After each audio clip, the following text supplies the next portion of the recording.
I like the You could game. also do a live music Already looking into that. We've already lugged out PAs, soundboards, and stuff like that. Yeah. So that's definitely on the move. That would be very cool. I'm definitely down for that. Well, I will let you know. I will let everybody. Trust me, you will know when this. Okay, so we're recording, but have we got Emil or have we lost him again? Yeah, you have me. No, you have me. Okay, why am I not seeing you at the top banner? Yep.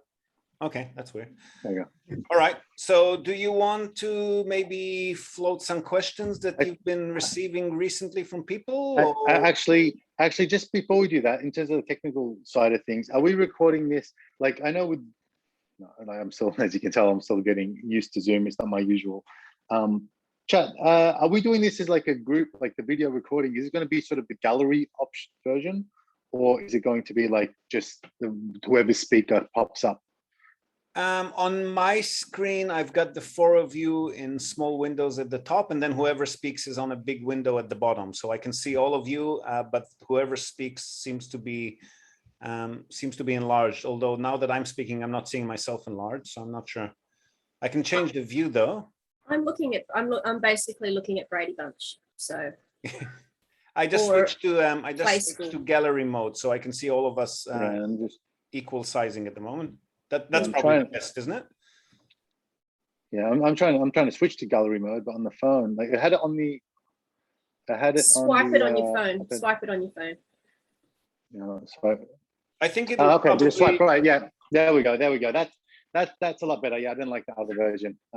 It'll probably record in whatever mode the recorder is on, right? So yeah, it'll probably stick to gallery, but we'll see. We'll trial it once or twice and then decide. Yeah, I think I like gallery option. I think that's for the vlog, like the YouTube and whatnot. I think I like this option. You get to know who's here. Yeah, and then we can slice up the video as needed, or just put the whole lot. So we can start a YouTube channel. There we go. Yep, that's it. I plan to. Yeah.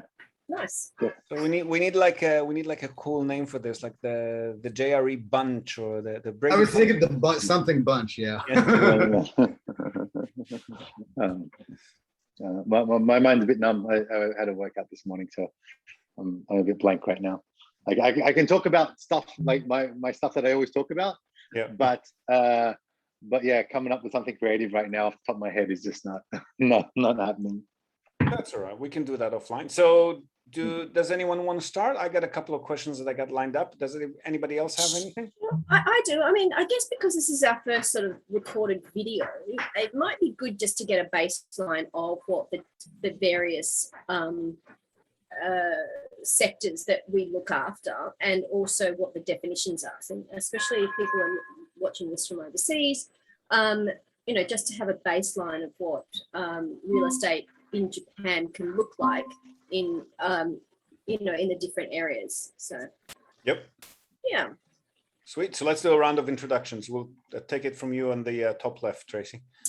On the top. Well, you're on my top left. Anyway. I'm not sure where you are on the other side. I'm on my top left. Okay, so this is my standard elevator pitch. So my name is Tracy. I've been in Japan for 20 years. I'm an Australian, and I've been involved in the short-term rental industry for 10. I started with a single unit by accident. It was for needs that I had too many people wanting to come and visit me in Japan, and I didn't really want to have them on a futon in my living room anymore. So I looked at a way of being able to rent a second apartment, and that was close to mine, and that way I could put my relatives and my friends, who I love dearly, but what they say, house guests, and have the same shelf life as a dairy product. So you want to keep them close, but not so close.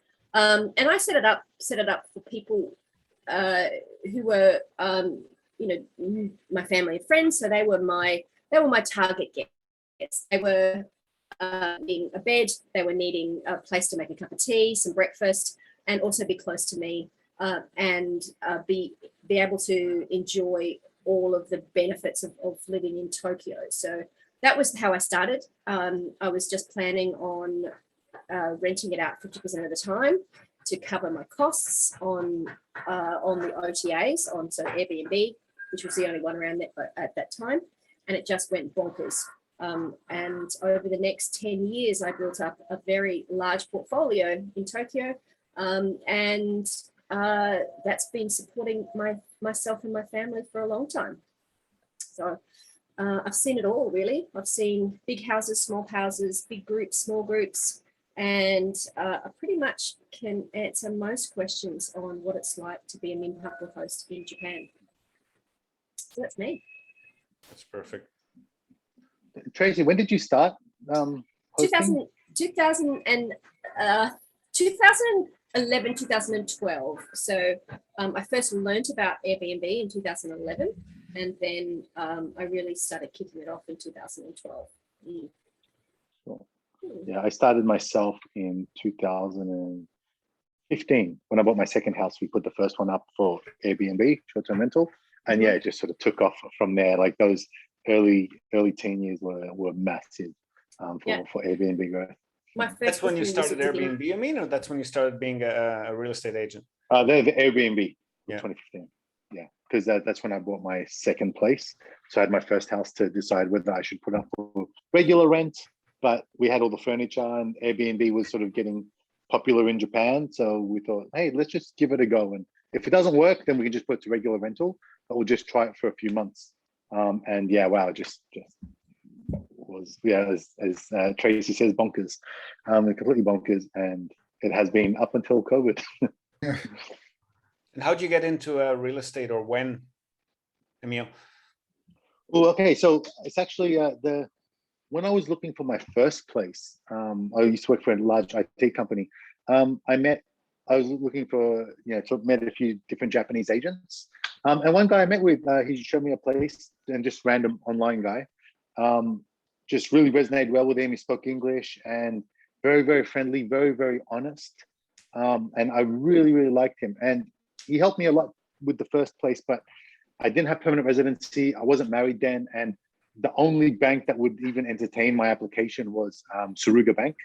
And he worked hard to get it. And but the deal they came back with was terrible. It was like, 3.5%. They wanted like all of my savings, all my cash savings in Japan and in Australia, and just leave me with absolutely nothing. And so I was like, look, this doesn't sound good. And even he was like, yeah, look, it doesn't sound like a great deal. Just wait till you get permanent residency or till you get married. So then I did finally get married, and I started looking again, and I contacted him, like that first guy. But then I ended up actually buying not through him, through someone else, just because I was walking around and went to an open house, stepped into it, and that was like the place. But then, because I learned through that process, what was the purchasing process, because the agent who I actually ended up buying with did not help me very much at all with the financing. I think the bank I ended up using Shinsei Bank, and he just had no idea about how to deal with foreigners or anything like that. So I had to do all the process myself. And so I eventually bought it, but then I thought, look, at this time I was heavily involved with the ANZCCJ, the Australia New Zealand Chamber of Commerce in Japan. And one thing that they do is they hold seminars, like a lot of networking events, but they're often seminars, educational seminars to explain certain aspects or certain things to the members.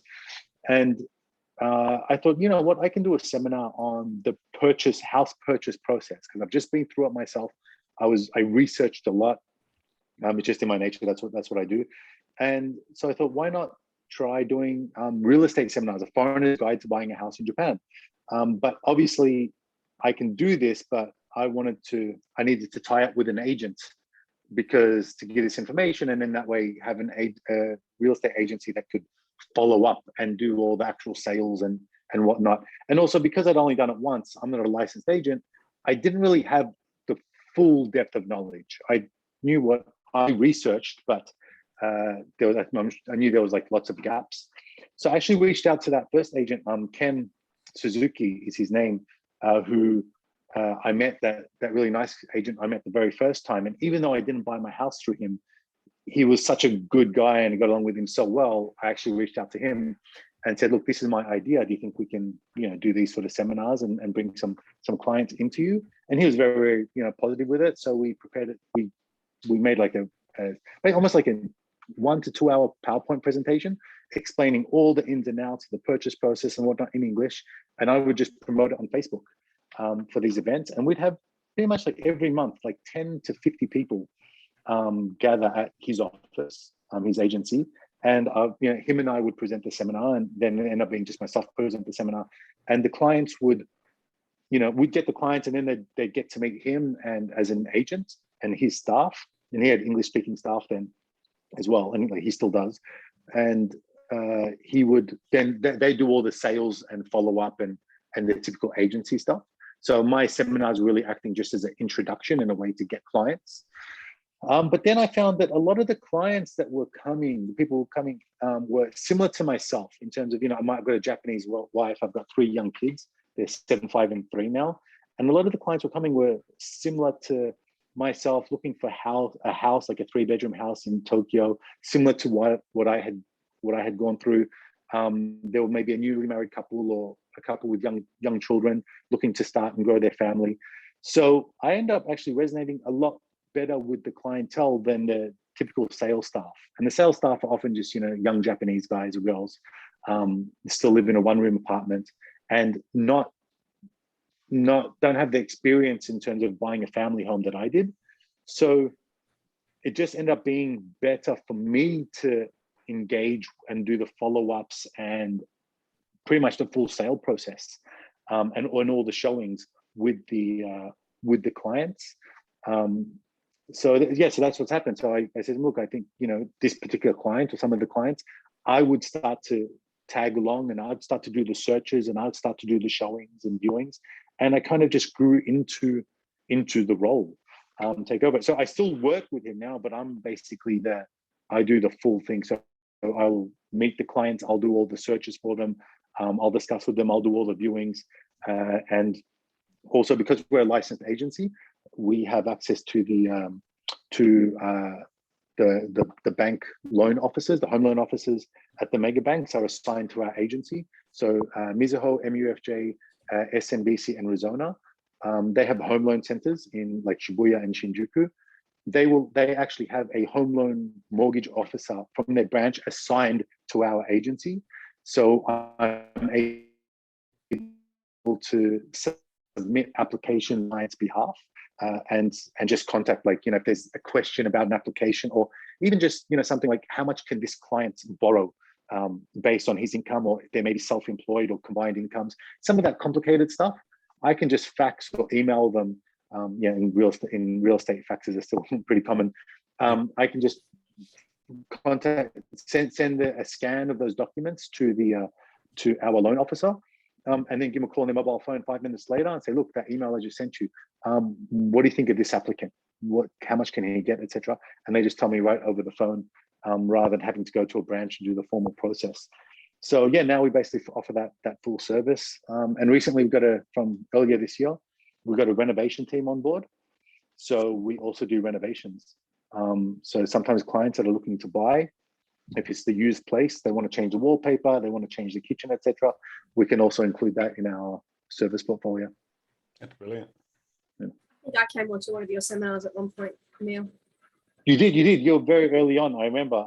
And we're like, oh, hey, yeah, you got some Airbnb properties. I just got, my first property on Airbnb. So yeah, I recall that. I think that was small. That was like still just 4 or 5 people. Yeah. I think in Aoyama, yeah, now I think the biggest we had was about 50 people at the seminar. Of course, now we own, we haven't done it since the start of COVID, because we generally meet up at our office. We moved from Aoyama, where you came to Ebis. Now we're between Ebis Station and Ebis Garden Place. But now I've actually, we've got this YouTube thing going now, which we're just starting. So I'm also keen on doing similarly the seminars on Zoom or even like the Facebook rooms is one thing I'm considering. So yeah, I want to get them up and running again. They're very informative for a lot of people. I also met you, I think, at not at a seminar, but we were both speakers at a Business in Japan event, I think. Yeah, that's where we met through Jason Ball. Yeah, I don't So, think you were an agent there, though. You were just helping people with mortgages, right? No. So I was doing the same kind of work. I've been basically doing the same work since then. That was maybe 3 years ago. Maybe I'd say a bit longer, I think. Yeah. Yeah. But no. I was pretty much doing the same thing. Because I started working as with the agency, and then the mortgage stuff is actually an included service in the agency. Yep. So I wasn't doing the mortgages before the agency. It works the other way around. Okay. And also in the West, we're very familiar with the concept of mortgage brokers. And a mortgage broker, basically, they get their commission from the banks, right, from establishing the deal. In Japan, that we don't actually get anything from the bank. We don't get paid any commission. Our commission is purely on the sale of the deal, which is the standard 3% plus 60,000 yen plus tax. Yeah. However, how it works is, if the client can try to arrange financing themselves, but there's a chance they may not do it properly, especially if it's their very first time. They may not, they may take too long and miss out on the deal, or they just don't know which bank to approach, don't have the right, there's a lot of learning curve for it. But because we do it day in, day out, we can do it much more efficiently, and we're a lot more confident with the result. So we don't get paid for the mortgage brokering part of the deal, but it helps us secure the deal and make the sale. So that's why we do it. Yep. Matt, origin story, issue number 1 of the comic book. So I'm Matt. I'm one half Lucky and Inaka, and the whole thing started with Japan's underground rock and roll music scene. Very long story short, just like Akiya, which are the abandoned houses of Japan, mostly in rural areas, but not entirely. Independent music in Japan is very, very poorly organized. Specifically data-wise, it's next to impossible to discover things that you don't already know about, be it concerts, be it record releases, be it whatever. And so, in fact, in about 2015, we started building a few platforms. My other company called Kala, Kala, that analyzes physical, basically cultural, cultures, microcultures, specifically focused on Japan's extreme heavy metal underground. And so what a lot of people don't know is we work with over 3,000 vetted bands at this point, 851 venues nationwide, 79 verified record labels. What am I forgetting? A whole bunch of stuff. And basically with all of this, it's big data on extreme underground metal is essentially what we have. Oh, it's all clicking for me now, Matt. This is what the goats are all about, heavy metal and oh yeah, that's totally related. This is why you've got the goats. But basically we understand how niche micro ecosystems work quite well and have developed methodologies and stuff behind that. And then again, in about 2015, when those stories about Akiya came out, so honestly, to me, it was the same thing, just with a different veneer as heavy metal or just underground music in Japan. It's like, well, hold up. There's this crazy story about things that aren't verified, and people are throwing around some numbers, but there's no citation, blah, blah, blah, blah, blah, blah, blah. There's probably something there, but I can't tell what the hell it is. And that's stupid. I don't like that. And so that's how I started digging into Akiya. And so over the years, I started basically just as a weekend hobby, which is admittedly probably a very strange hobby, documenting at this point with 68 data points per property, Akiya, abandoned, mostly in this case, houses. Akiya can be a number of things, but in this case, it was houses in particular areas of Japan. Like, for example, I used to live in Miyako City in Iwate, so I was looking around there, and various spots that I've lived in Japan. So down in Shiga, over in Kashiwa and Chiba, obviously in Tokyo and whatnot, just to prove, at least to myself, that, all right, there's a lot of bullshit out there, but if you know how to sort through the information, you can actually find, it's kind of rare, but there are good things there. The problem is that it's a bunch of static, and you can't reasonably, in a reasonable amount of time and a reasonable amount of effort, determine what is good and what is bad. And so I was just kind of picking away at that for a while, and then coronavirus happened, and almost immediately after that, I was running a chamber of commerce at the time, and a lot of the people that I was speaking with, both in personal and professional capacities, were having similar responses to it, which is understandably, like fear, anxiety. I kind of want to get out of the city, or at least get a second home, but I don't know what to do. I want to spend that much money on it. Maybe I don't want to make it my permanent residence, but like I want options and I don't know what they are, and I'm kind of freaking out. So like, oh, what do I do? And to that, I just it sort of clicked like, well, wait a minute, I might have something for you. And that's how Aki and Inaka started. Myself and my business partner, Parker Allen, who runs a PR firm called Parthenon Japan. We've done a number of projects together before, decided to, put on our boxing gloves again and get back in the ring. This time to try to open up, I mean, it's not a, Akiya versus, proper real estate kind of thing. It's merely expansion of options, right? And so, yeah, we started a little over like a year and a month ago. And so we've been, as you well know, not only doing the search and kind of data sorting processes, but we also partnered with long-term partner, real estate partner, STK Properties, which is a subsidiary of STK Groups, which is a legal services provider, specifically obviously with real estate, but also specifically the scrivenership, I guess is what you could. So both judicial as well as ministerial scrivenership. So we do the research, we do the due diligence and vetting, and then we also do the broker. Well, via STK with their support, we also take people through the brokerage process of the Akiya, right? And so most of them are garbage, but there's at least 8.46 million of them out there. You know what I mean? So even if 1% of them are viable, that's still like not a bad number of things that you can potentially sell to the right person, which is another thing that we specialize in. We don't want to just run out there and say, hey, anybody who wants cheap property, come at us. I mean, it's a very niche market. And if you know what you want and you provide us with those search parameters, then we actually have had basically a 100% hit rate thus far. And so it's reasonable for us to expect that regardless of what you want, we can probably find something that's close enough anyway to be within the realm of acceptability. And so, yeah, we've been running that for a little over a year and a half or a year and a month. And it's going pretty well. So, yeah. I have two questions, Matt. So first of all, you're saying that Akiya are mostly houses. What is the what is this, if the Venn diagram of real estate, where is Akiya in that? Everything.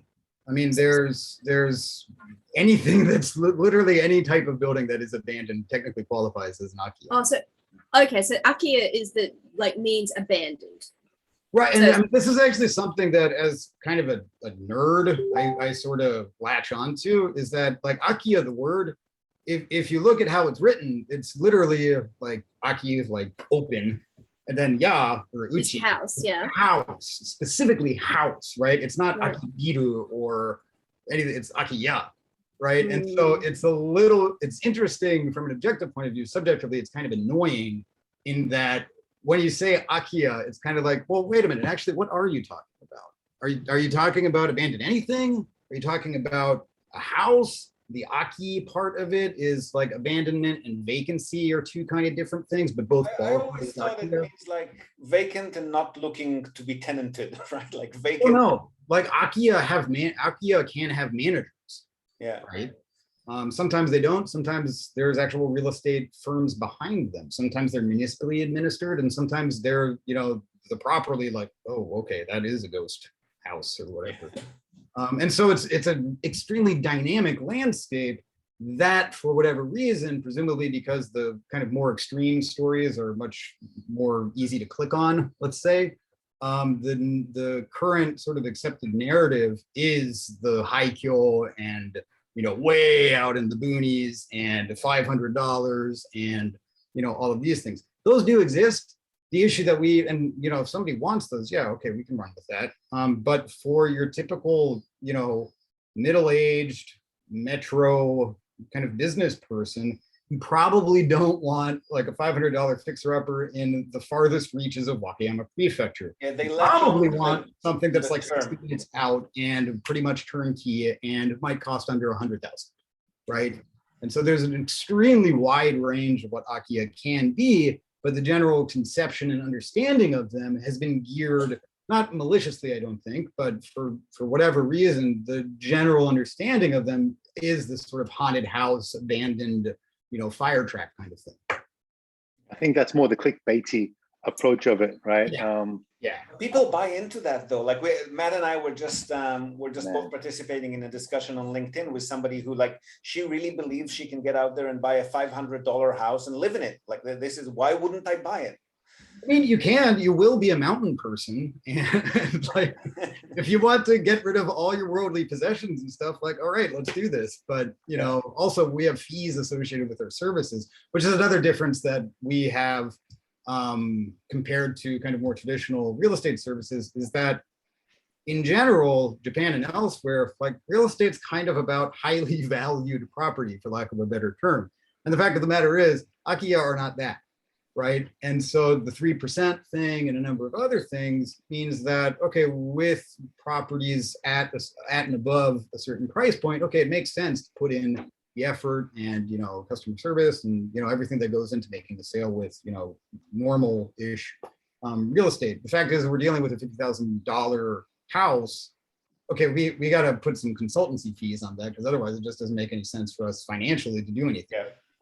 Right. And so that's I'd say right now, more than kind of that narrative that I was talking about, the thing that frequently comes up is, well, wait a minute, hold on, there's other real estate agents out there who'll do it for free. Like, why would we pay for that? It's like, well, let me explain how. Like trying to get them help you buy a $500 house out in the boonies, though. Exactly. Like, I'd like to think I'm a nice guy, but I'm not that.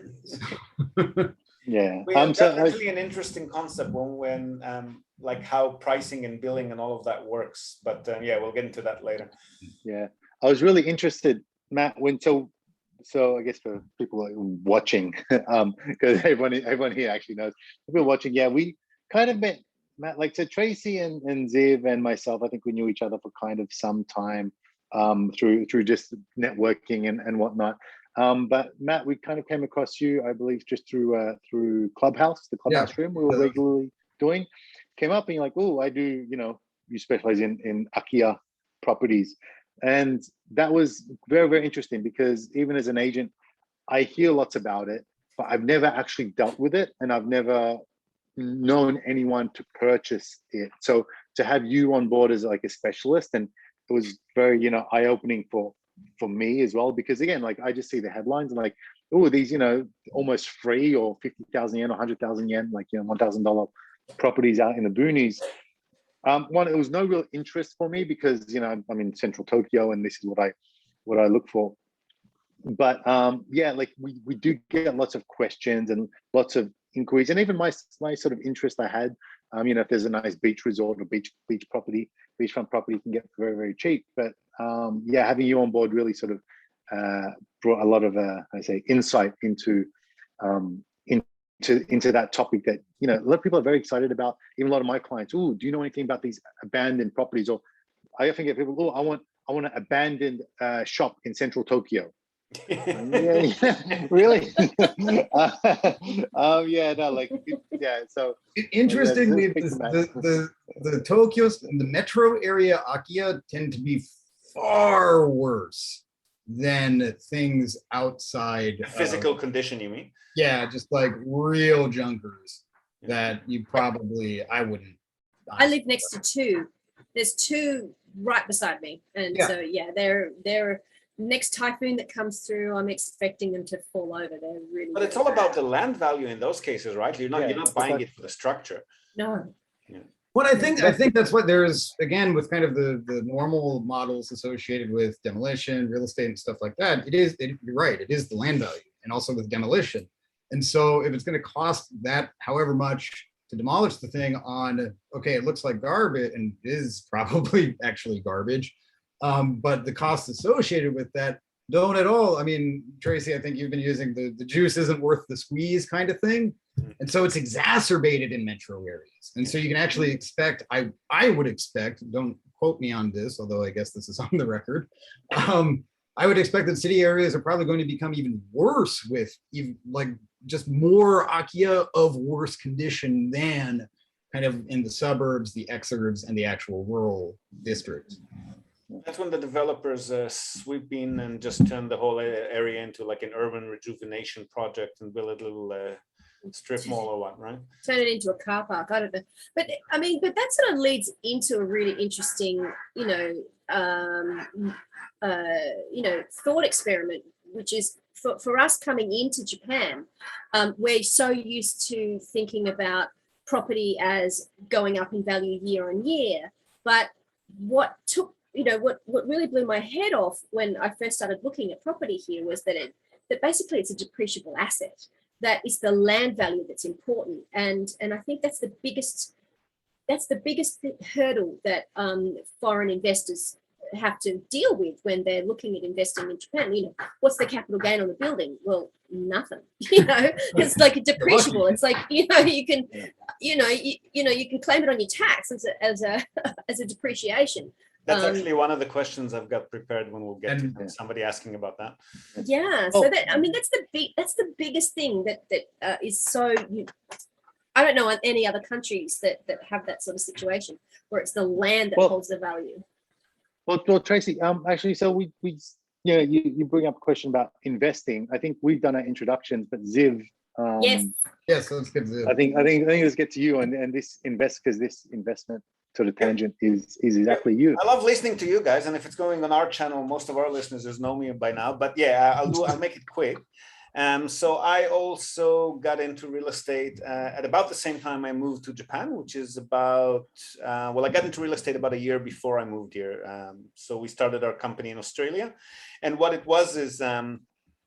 My wife, who at the time was just my business partner, I was looking for somebody to help me invest in Japan for various personal reasons. And then my wife was looking to get into international business. She was working as a channel manager for a few Japanese companies, and she really liked working with international customers. So she wanted to start her own business and somehow be involved with it. So we started out as business partners. I wanted to invest my savings into anything that would connect me to Japan somehow. And real estate was something that I knew a little bit about because I sort of inherited a house and ran it as a tenanted cash flow home in Australia for a while, and then looked at prices and looked at capital gains and cash flow and so forth. So I felt comfortable getting into real estate. And we purchased our first 3 investment units, condo units, so mansion rooms as they're known here. We bought 3 of those, and just going through the process, especially for me as a foreigner, I realized how virtually impossible it is for anybody who is not residing in Japan and speaking and reading and writing fluent Japanese, how impossible the process is. It's a little bit easier in if you're buying in Tokyo, maybe central Osaka, Niseko, like places that are very internationally oriented, just because they got a lot of international attention. But anywhere else in the country, definitely in Inaka, like the places that Matt is handling, but even big cities like Nagoya, Kyoto, Fukuoka, Sapporo. I mean, there are a lot of places in Japan aside from Tokyo and Osaka. And even in Tokyo and Osaka, I mean, Tokyo has maybe a dozen reliable agents that foreigners can work with. There are more by the year, but the rest of the places, even Osaka has maybe 5 or 6 of them, right? So just walking someone through the process, and even if they don't, especially if they don't live in Japan, they can't open, I mean, there's no legal limitation. Japan's the only place in Asia Pacific that doesn't have any legal limitations on foreigners purchasing property, but you can't open a bank account. So you virtually have no way to collect your rental income or pay your expenses. The property managers that you work with, 99% of them can't wrap their heads around the concept of receiving or sending funds overseas. And even if they do, the building management companies, if you're owning condo units or renovation companies, in most places, the tax authorities, insurance companies, nobody can work with you if you're not here with the Japanese address, Japanese phone number, and are available to receive Keigo calls and answer questions and receive postcards and go pay them at the convenience store. All of those things are just completely inaccessible to foreigners who are not residing in Japan. And even if they are residing in Japan, they are very, very challenging sometimes. So we just figured out there'd be quite a few people out there who would be interested, because it is a very attractive market for all of the reasons that we've been covering and will probably be covering in the future again. But they just have no access to it. So we decided to provide the service to them. And then we started with anything that people wanted as a rule, and what people usually wanted, especially because when we started, that was 2011, that was right after the global financial crisis. So there were plenty of good, attractive deals to be had in the States, where everything came crashing down. So we had 0 US-based customers. So the only customers we started out with at that time were Australia and Singapore-based customers. That was, and to date, that's about half of our clientele. And Australia, because it's so inaffordable and the rental yields are so very low. So cash flow is 3-4% maybe if you're very lucky. So most of Australia is kind of like central Tokyo, or at least the attractive areas. And then Singapore, just because the market there is so tiny that people are there, like from the moment they become financially savvy, they start looking overseas because there's so limited opportunities to invest in Singapore itself, especially in real estate. 80% of the market, I think, is not even open to non-passported Singaporeans. So, and they were looking for the best possible deal that they can get, the highest possible yield. And in Japan, that usually translates into tiny studio, 1R, 1K, 1DK, maybe at most, mansion rooms in buildings that are 30, 40, 45 years old. And those out of Tokyo and Osaka were at the time starting at about 2-3 million yen, so 30,000 US. So for the first probably 4.5 years, that's all that we were doing. We were just churning out these cash cows, like a dozen or so a month. At some point, as the global economy recovered, people were kind of more comfortable with slightly lower yields and slightly higher end properties. And also we became less comfortable with doing the same amount of work for a very low percentage of the property price. So if we were charging 5% on a 2 million yen property, that was like $500 a deal. And it's exactly the same amount of work as selling an 8-unit building for $500,000. So we ended up, that's why I found Matt's comment about pricing very interesting. So we ended up, we're not actively avoiding the cheaper deals, but we did have to set a certain minimum, that even if the property you're buying costs $3,000, and we don't deal in Akiya specifically, but we do definitely help people, for example, buy ski condo units, right? In some of the ski resorts up in Nagano or Niigata, there are people selling them for similar prices, right? For $3,000, $5,000, $10,000, just because they don't want to pay the monthly condo fees anymore. So we can't charge 5% of that. So we've set our minimums at a certain point, and we've also set a minimum portfolio management fee that we're going to charge. So it is based on a percentage of the gross rent, but there is a minimum. Like, we're not going to be charging you less than $30 a month to manage a property for you. And that sort of helped us just naturally shift towards properties that we're more interested in dealing in, which is what we do. So we help people buy either investment properties, or holiday homes, or land for development, or commercial properties, wherever they want in Japan, basically.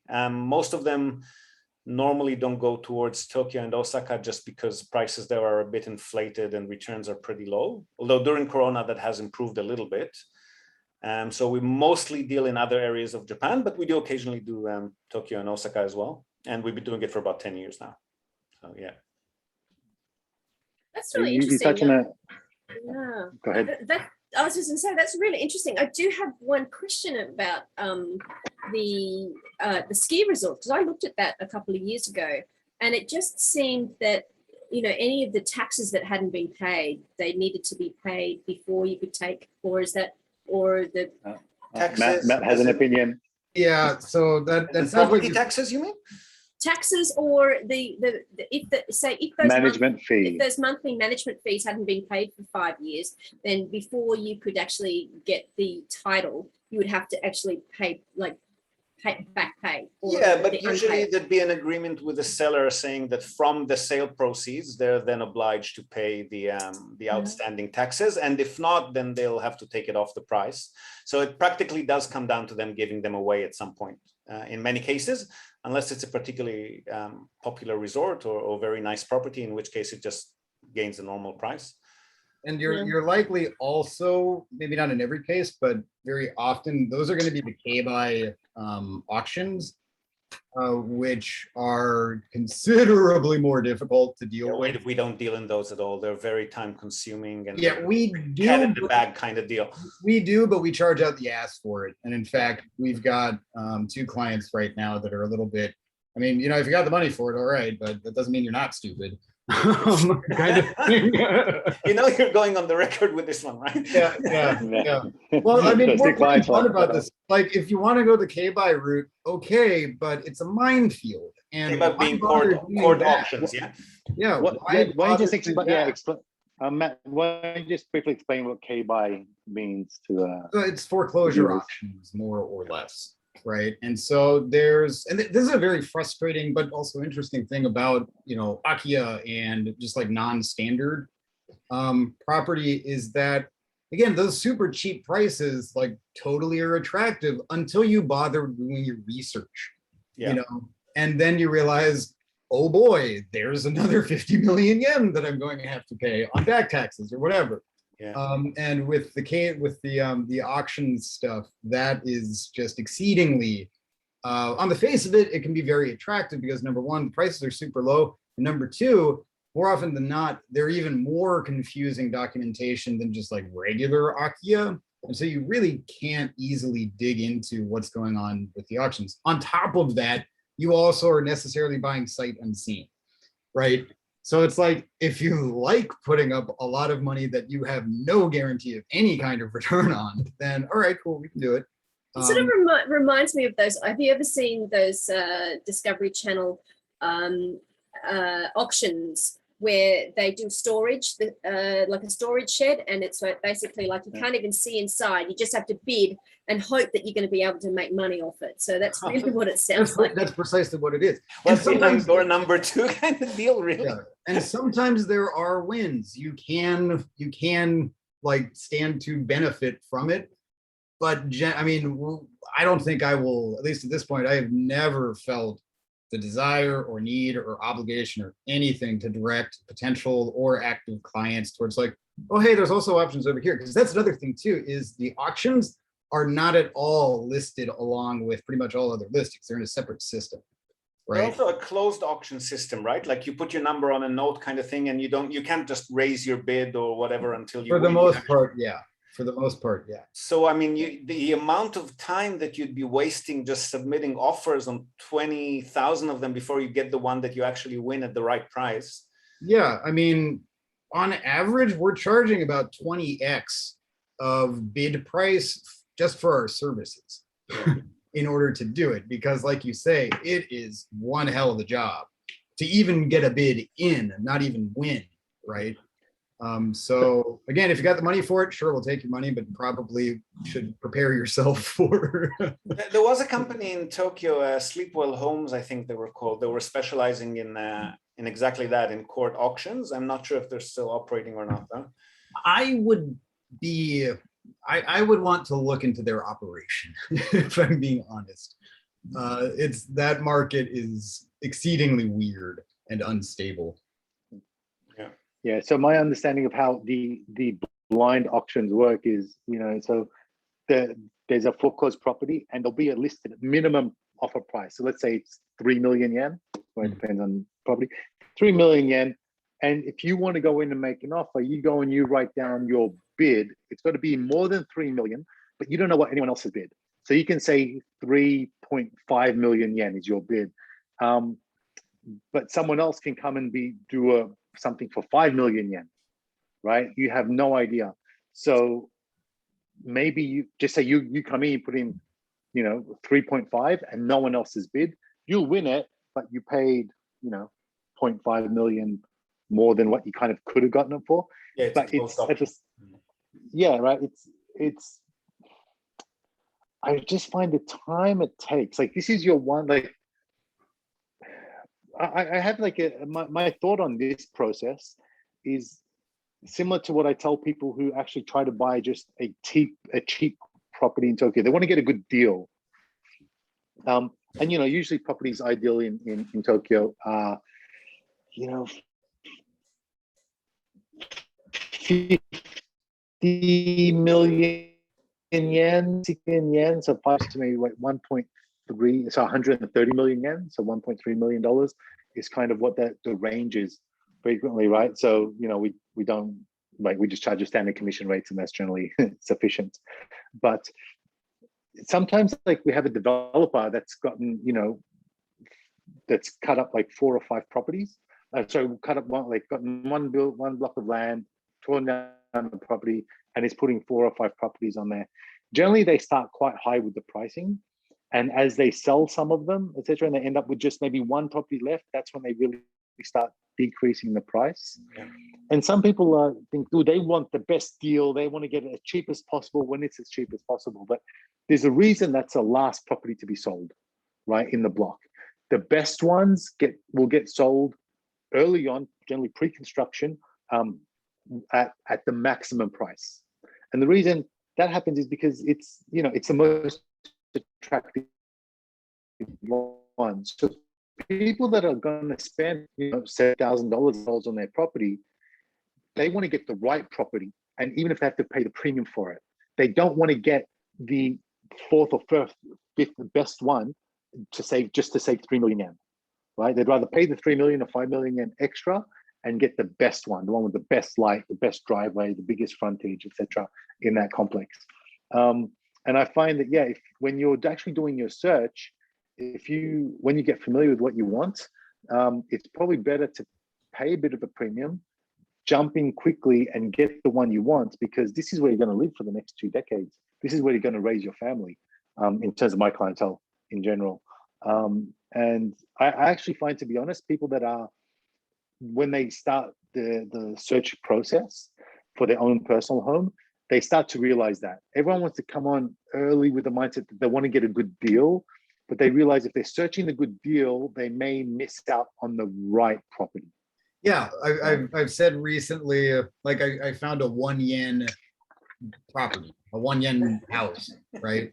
Of course, the land was for rental. The land was rental. The house was 1 yen, and you had to have a 50-year lease. But it's like, I will totally hunt for good deals on, like, apples or, I don't know, a bicycle or something, right? But like you just said, this is a house that you're going to be living, presumably, raising a family and a bunch of sort of important stuff. Like, if your main concern is getting a deal on that, I don't know. Like, I feel a little bit like maybe your priorities are a little bit misaligned. I mean, and to be fair, don't forget that, like we keep saying on the public meetings, like, the criteria that you're looking for when you're buying a home to live in, and the criteria that you're looking for in investment property, and then again the criteria you're looking on for short-term stay property, they're completely different, right? Like we always tell our customers that the properties that you're going to be buying, if you want to make good cash flow, are going to be strictly investment properties, and just in the sense that the person who's living in them will never be able to afford to buy them, and the person who can afford to buy them will never want to live in them, right? Like, they're completely different kettles of fish. You can't even look at them from the same criteria, and they're priced differently.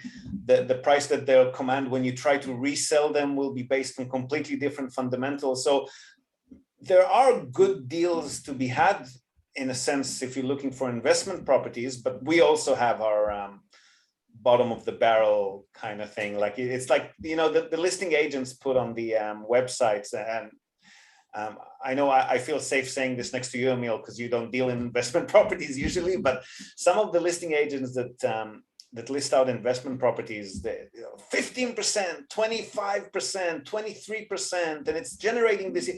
Yeah, at the moment, and 1 month later, when your tenant moves out, Gross it's yield, gonna yeah. stand empty Gross for a yield, yeah. decade. It's not going to be generating anything, right? It's just, it's ridiculous. It looks like a good deal on paper, but it's not. It's not in reality. Which is another good thing, and just briefly about the whole Akia situation. By and large, that is not an investment, unless it's a lifestyle investment, then okay, we can Yeah. absolutely talk. But so far as financial investments, there are ways to do it, but generally speaking, we don't really touch on that just because, again, they're already depreciated, and this, that, and the other things. So again, if it's a lifestyle thing, yeah, there's a lot of really cool stuff you can do. But if you're expecting, 15% returns and, all of this stuff, like you're barking up the wrong tree, at least currently. Well, it is doable as a business lifestyle thing, right? Like if you're planning to run a business. Absolutely. Yeah. Right. But you're not going to get a rental income to justify the purchase from somewhere out in the countryside, are you? I would be very interested in meeting a person who successfully did that. I can't imagine how we can go about that. Yeah, what I find is I have often clients that they want one property to do both. They're like, I want it to be a good investment, but whenever I come back to Japan, I want to use it as my base. And you probably, what's going to be a good investment, is going to be rented for the most part, a typical Japanese rental, right? So you have a renewable rental contract that renews every 2 years. On the timing that you want to come back, you cannot just evict the tenants. Tenancy laws are very, very strict in Japan. You can't kick them out. Even during renewal time, you can't kick them out unless it's a fixed term lease. But the typical, the Futsu Keiyaku, regular contracts, they automatically renew unless the tenant doesn't want to, but the landlord cannot say, I'm not going to renew this. So it's very hard for someone to use it as their regular base. If they want to do that, that's when someone like Tracy service is good, because then you can just use it as your main property when you're in Japan, and when you're away, right? Have it for short term, like monthly contracts, etc. But it's not going to be the same as a straight up investment. It's not an investment. I mean, you'd be covering your costs, right? You're not really going to be making money off it. It's like you've got a holiday house, or you've got a property for you to use, and whilst you're not there, you're generating extra income to cover some costs, but you wouldn't assess it as a pure investment asset as what you traditionally do. But I mean, the other thing is when you're also investing in your monthly cash flow. So if you're buying something, buying something for yourself to live in, often you're paying less in your mortgage fees than you are in your than you would be on paying a normal rental fee. So that's why I think that if you're buying property in Japan, it is really for your month to month, cash position rather than a long-term capital gain, which just doesn't happen here. Like we said before, it's all depreciable. But if you've got a bunch of money that you need to park, I mean, this is a good place to park it. So. Yeah. Definitely. But I just want to Tracy, like you jumped, you touched on a good topic, and that's the cash flow and the cost of buying. Especially like so my focus is personal homes and we talked about Akia and what people hear about Akia, the myths or idea that you can get something for free almost, etc. With the home purchases, personal home purchases, similarly, there's a lot of like misconceptions with it. But one of the ideas that people come hear about when they're new in Japan and they hear about real estate is interest rates are like almost 0%, 0.5%, 0.7%. They hear these numbers and go, hold on, is it even true? Can I get that?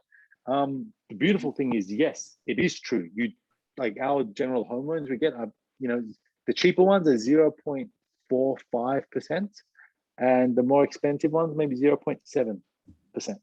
And so, yes, that's very, very realistic. And also with no money down, you can get 100% financing for that. Only for owner-occupied properties and only for residents, right? Yeah, for your personal home loan. So you live in Japan, you're employed here, and you want to buy a place for you to live in.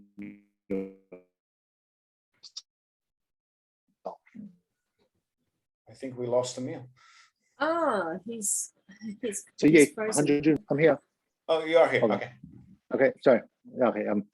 All right. Yeah. So I'll just repeat that. Yeah. So you can generally get the 100% or even 105% financing. So in Japan, the term 105% refers to the 100% the property value plus about 5% of closing costs. So I think in other countries they call it like a zero money down. So with absolutely no money down, no deposit, anything like that, the bank will pay all of it, and your interest rate is about 0.5 to 0.7%. Variable, but it's been at that same rate for about 13 or 14 years now. So there's not going to be like large fluctuations. Yeah, so with those kind of rates, only about over the 35-year loan term, only about 15% of the property value is interest. So if you buy $1 million property, after 35 years, you paid 1.15 million yen back to the bank. So the interest is very, very low. Whereas in Australia, you're basically paying double. Right? When you have 4% interest, it's going to be $2 million.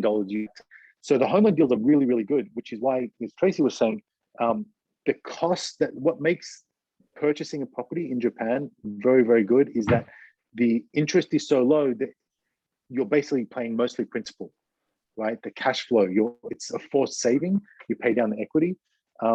And similarly, rental returns in Tokyo are about 4.5% gross. Maybe you can get 6%, etc. But I think Ziv, you can probably speak to this a bit more. There are some prefectures if you go outside of Japan or other places. What kind of gross, or I guess you work in net more often, what kind of net returns do you look at for your investment properties? Yeah, so we don't even look at gross because, we do look at gross versus net if somebody's buying an entire structure and then there's no building fees. But if you're buying individual units, mansion rooms, condo units, the gross and the net are so farly divorced from each other that it doesn't even make sense, because your building fees could be anywhere from 10% to 35% of the gross rental income. So it doesn't really make sense looking at the gross. We usually look at net pre-tax, so including all of the purchase costs and all of the known running costs, and excluding the unknowns. So we don't know what your individual income or corporate tax scenario is. We don't know what sort of vacancies or maintenance fees you're going to be running into. We can average these out over a larger portfolio in an extended period of time. But if you're buying one unit, you might have a tenant move out after a month, and that could be after a 15-year tenancy, and you'll be up for 1 million yen in renovation fees, or you could have nothing happen for 5 years after purchase. So net pre-tax out of Tokyo, you can get reasonably as high as maybe 8.5% in some smaller prefectural capital satellite cities, and other big cities maybe 6% net pre-tax, like Fukuoka, Nagoya, the outskirts of Osaka, Yokohama, maybe 6% net pre-tax.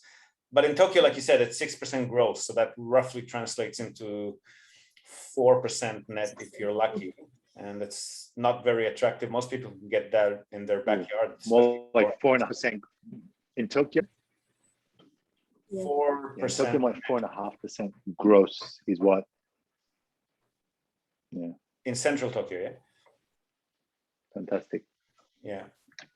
Yeah. Within the pretty close, like in Minato, within the Yamanote line, etc. Yeah, I've been looking this week at stuff around Setagaya, and that was the most I saw there was 3.8 net before tax. So that's probably 5 or 6% gross. But I know, Matt, you got to go. You said soon, so we might call it a day for today, and we'll get into the questions next week. Sounds good. Sure, That's it was good. So it's been a blast. Thank you guys so much. I'm going to put this up on my channels, and if you're watching this, then send us a question by email, and then we can read it out. Yes, How's and that mention your name too if you want, and we can even have you on the show to ask it. Oh yes. Oh, you can like and subscribe. Um, let's yeah, please put our email addresses at the bottom. So if you want to reach out to us, so if you're looking for personal home, like your personal home purchases in Tokyo, questions about financing, etc., then yeah, reach out to me, Emil, and for anything sort of short-term rental, Airbnb kind of style related stuff, property management on that side of front, then Tracy is your person. Investment properties around Japan, all over Japan, then Ziv is your guy, and then Akia. The questions related to Akia, Matt Ketchum is of Akia in Aka. That's us. Is the person to speak to. How about something like Jared, Japan real estate? I know a bunch of Jareds though. Oh, okay. Yeah. That'd be All right, we'll work out the name by next time. Yeah, we'll figure that. Yeah, Alright. yeah. There's a funny thing they say you don't know who you don't remember. You don't realize how many people you dislike until you have to name your child. Oh, ouch. All right, thanks everyone. Talk to you later. Yeah. See Cool. ya. All right. See you Thanks, soon. everyone. Have a good day. Bye. Bye.